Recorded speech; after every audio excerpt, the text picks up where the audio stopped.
Ẹ kú dédé àsìkò yìí gbogbo ẹ̀yin èèyàn wa tí ẹ̀ ń gbọ́ wa nílé. Mo máa fẹ́ sọ̀rọ̀ nípa arákùnrin kan tí gbogbo wa mọ̀ sí olóyè Sunday Igboho. Akọni Oòduà bàbá Dámilọ́lá.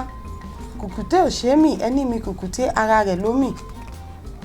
Olóyè Sunday Igboho máa ṣe bẹbẹ nípa dídásílẹ̀ Sunday Igboho Foundation láti ran àwọn ọmọ Yorùbá lọ́wọ́. Àwọn ìdí tí wọ́n fi dá Igboho Foundation sílẹ̀ nìwọ̀nyí o. Àkọ́kọ́ ni láti gbé àṣà àti èdè Yorùbá lárugẹ nílé àti lẹ́yìn odi.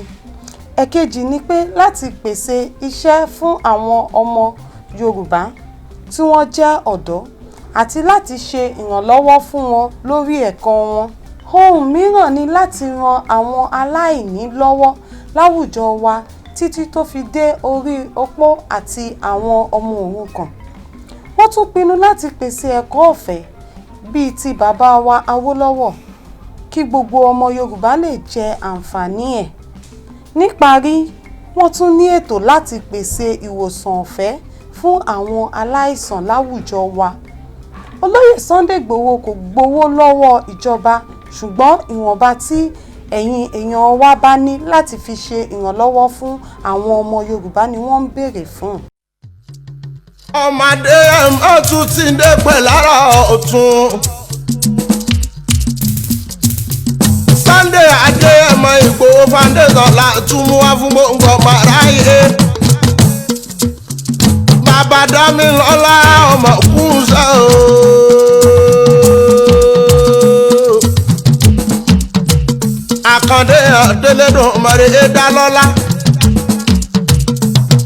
Sunday Adéyẹmọ Igboho Foundation ni mo wá sọ fún gbogbo aráyé o.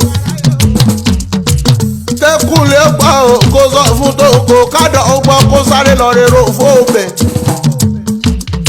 Ẹ pé kákọ̀ọ́ sọ fábo kíyàwó àgbẹ̀ sáré lọ sọ fágbẹ̀ lálà.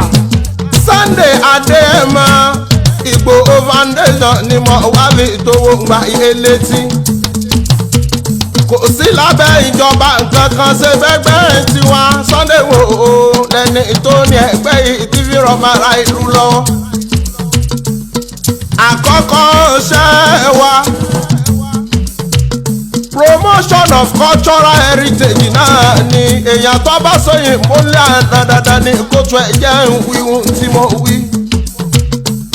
Láti gbé àṣà wàgà láti torí ìwọ̀n Yorùbá ṣe ni Sunday Igboho ń pariwo fún gbogbo ayé.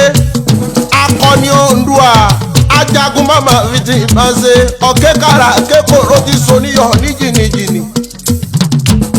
Youth development láti ra wọn dọ́lù lọ́wọ́ o. Ẹ̀rí gbogbo ọmọ rírun Yorùbá tí ó níṣẹ́ lọ́wọ́.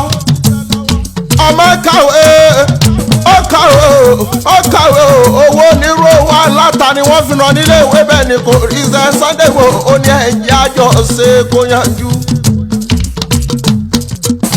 Community support àwọn bàbá wa tó jágbe nígbèríko ó ní ká fún wọn lájílẹ̀ kí wọ́n rí òun fi dáko kóńjó lè sùn abọ̀ nílẹ̀ Yorùbá pátá. Ó ní ẹgbẹ́ yìí ṣe mẹ́gbẹ́ ọmọ Oòduà náà ní kájọ ṣe kó yanjú.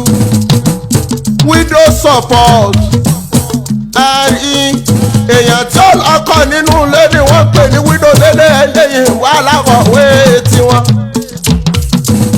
Báwọn opó ṣe máa róúnjẹ jẹ, báwọn opó ṣe máa rómi mu, báwọn opó ṣe máa ń gbé gbèsè ayé ìdẹ̀rùn ni ọmọdé ẹ̀ mọ́ dàgbẹ́ ilé lórí.